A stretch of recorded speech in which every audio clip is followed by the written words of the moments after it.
একটা জিনিস চিন্তা করেন, আজকে বাংলাদেশের কোনো আইনজীবী যদি বলে, একজন মুসলিম আইনজীবী যদি বলে যে বাংলাদেশে থাকতে হলে মুসলমান ধর্ম পালন করে থাকতে হবে, মুসলমানদের আইন মেনেই এদেশে থাকতে হবে, আর না হলে এদেশে থাকা যাবে না, তাহলে সারা পৃথিবী আমাদের দেশেই সেকুলার বা পাশের দেশের দালালরা কি করত?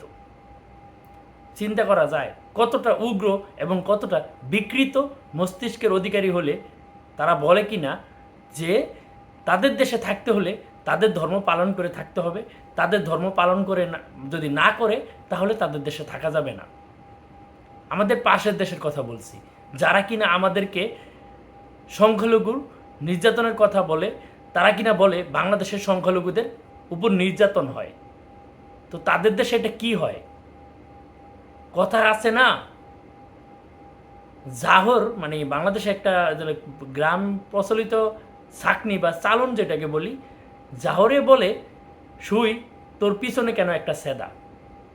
আমাদের পাশের দেশের বিকৃত মস্তিষ্কের মানুষদের বেলা সেটা কতটা বিকৃত মস্তিষ্কের হলে তারা কিনা বলে আমাদের দেশে থাকতে হলে আমাদের ধর্ম পালন করে থাকতে হবে, আবার তারাই কিনা আমাদেরকে সংখ্যালঘু নির্যাতনের সবক শোনায়।